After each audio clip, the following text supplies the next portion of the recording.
जय श्री जगन्नाथ, जय पंचसखा। सत्य मालिका का और एक नया अध्याय को सबको प्रणाम और स्वागत।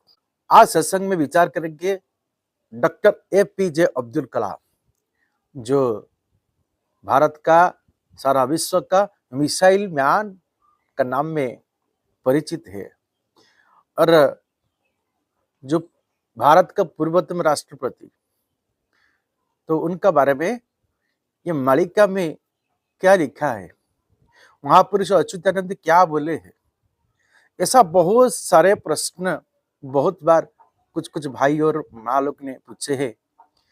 क्या डॉक्टर एपीजे अब्दुल कलाम के बारे में ऐसा कुछ मालिका में है, महापुरुष ऐसा कुछ लिखे हैं?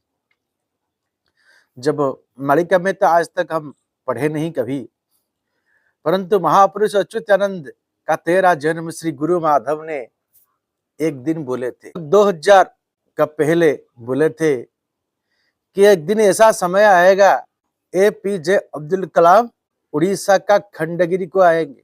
और 2015 को यही घटना हुआ कि missile man doctor APJ Abdul Kalam Khandagiri को आए। उड़ीसा का राजधानी भुवनेश्वर, उसमें एक ही जगह है पवित्र सिद्ध स्थल, जहां पर 60,000 साधु संत अभी भी तपस्या में है। तो इसी पवित्र स्थान को आए थे। क्यों आए थे? और ये महापुरुष की ऐसा बड़ा भविष्यवाणी क्यों? डॉक्टर एपीजे अब्दुल कलाम ये मुसलमान है, परंतु भगवान का एक भक्त है, इसीलिए तो महापुरुष ने उनका नाम बोले। एपीजे अब्दुल कलाम एक साधारण इंसान नहीं थे, ये के बहुत बड़ा वैज्ञानिक। उनका जीवन से हर व्यक्ति सीखना चाहिए। वो बहुत सरल जीवन जीते थे। उनका व्यक्तित्व बहुत बड़ा है। ऐसे जैसे व्यक्ति भारत में बहुत कम मिलते हैं। 1931 में अक्टूबर 15 को उनका जन्म पवित्र तमिलनाडु का रामेश्वरम गांव में एक मत्स्यजीवी परिवार में उनका जन्म हुआ। बहुत गरीब थे। डॉक्टर अब्दुल कलाम बहुत कष्ट से बीए पास किए और उसका बाद वो एक विमान चालक का ट्रेनिंग लिए और एक समय उनको जॉब चाहिए था। एक इंटरव्यू अटेंड करने के लिए गए थे विमान चलाने के लिए, और बहुत कष्ट से वो इंटरव्यू का स्थली में पहुंचे, क्योंकि उनका पास पैसा नहीं था।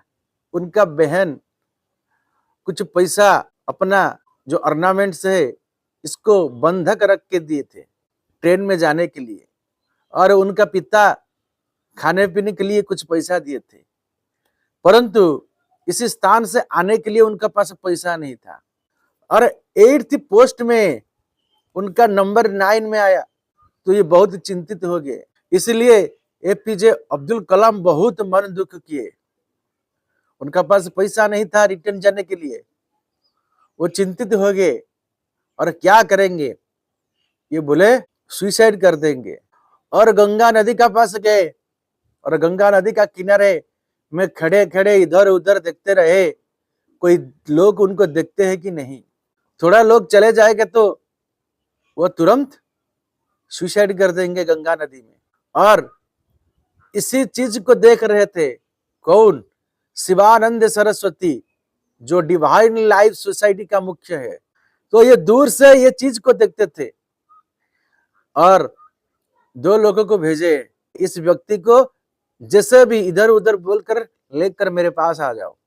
और ये माइंड स्टडी किए, ये लोग सुसाइड कर देगा, इसी वजह से वो ले आए और बोले तुम क्यों सुसाइड करने के लिए चाहते थे? और डॉक्टर एपीजे अब्दुल कलाम बोले कि मैं बहुत कष्ट से आया हूं, भगवान कैसे है कि मेरे को जॉब नहीं दिए, और 8th पोस्ट था परंतु मैं 9th सीरियल में रहा। तो स्वामी शिवानंद सरस्वती बोले यही है भगवान का इच्छा। बोले ऐसे क्या हो सकता है, भगवान तुम्हारे लिए कुछ दूसरा पोस्ट रखे हैं, इस पोस्ट के लिए तुम एप्लीकेबल नहीं हो। तो वही डॉक्टर एपीजे अब्दुल कलाम जो विमान चलाने के लिए गए थे, ये आज बन गए भारत का मिसाइल मैन। ऐसा बड़ा साइंटिस्ट भारत आज तक नहीं देखा था। और उनका जो व्यक्तिगत जीवन बहुत सुंदर है और जीवन सारा वो लोगों को सेवा किए हैं। जो मनुष्य का सेवा करते हैं, मानव का सेवा करते हैं, वही ही माधव की सेवा।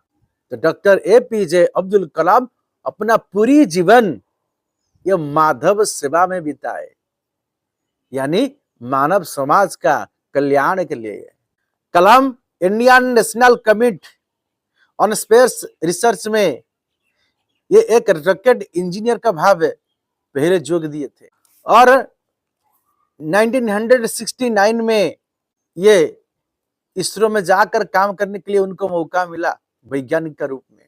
1980 में रोहिणी सैटेलाइट को डॉक्टर एपीजे अब्दुल कलाम का नेतृत्व में पृथ्वी का कक्षपथ में स्थापित करने के लिए ये सबसे बड़ा पदक्षेप लिए। ये सफलता एपीजे अब्दुल कलाम को मिला।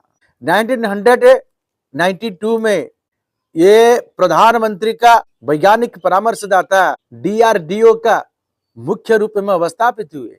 1988 में जो पोखरान का जो 5 अणु अस्त्र का सफल परीक्षण किए। 1981 में पद्म विभूषण, 1990 में पद्म भूषण और 1970 में भारत का सबसे बड़ा सम्मान भारत रत्न पुरस्कार मिला। और जो सबसे बड़ा मिसाइल पृथ्वी, अग्नि, त्रिशूल, नाग, इनको विकास करने के लिए एपीजे अब्दुल कलाम का बड़ा भूमिका है। आपको जानकर ये खुशी होगा कि वही जो मिसाइल को बनाए डॉक्टर एपीजे अब्दुल कलाम थर्ड वर्ल्ड वॉर में सबसे बेहद काम करेगा, क्योंकि ये महाप्रभु जी का आशीर्वाद है। एक दिन अपना जीवन का साथ संघर्ष कर रहे थे डॉक्टर एपीजे अब्दुल कलाम और गए थे गंगा में डूब लगाकर सुसाइड करने के लिए। और इसी समय डिवाइन लाइफ सोसाइटी का मुख्य स्वामी शिवानंद सरस्वती ने उनको बचाए थे। और महापुरुष श्री गुरु माधव ने बोले थे एक दिन डॉक्टर एपीजे अब्दुल कलाम खंडगिरी को आएंगे। और 2002 से 2007 तक भारत का प्रेसिडेंट बने। और उसका बाद एक दिन 2015 को वही स्वामी शिवानंद सरस्वती का एक स्कूल उड़ीसा भुवनेश्वर खंडगिरी में है, इसी स्कूल का एनुअल फंक्शन को आए थे। देखो 2000 का पहले बोले थे महापुरुष श्री गुरु माधव, परंतु 2015 में वो आए इस स्कूल को। और सबसे सौभाग्य का बात है श्री गुरु माधव का आश्रम खंडगिरी में जहां पे है और यही स्कूल वहीं से 200 मीटर दूर है। और वही पवित्र खंडगिरी में 60,000 साधु संत अभी तपस्या में है। जो महापुरुष लिखे हैं सत्य और अंत का देखा तपसंग तुप परीक्षा, यानी भगवान कल्कि देव ये जितना विदेश लोग जो परमाणु अस्त्र आक्रमण करेंगे भारत को, ये सब नष्ट कर देंगे, परंतु हमारा देश का अस्त्र काम करेगा। महापुरुष जो जो बोले थे वही सत्य सत्य सत्य है। आज के लिए सत्संग को वही परिविराम देते हैं। जय श्री जगन्नाथ, जय पंचसखा, जय श्री माधव, जय श्री माधव, जय श्री माधव।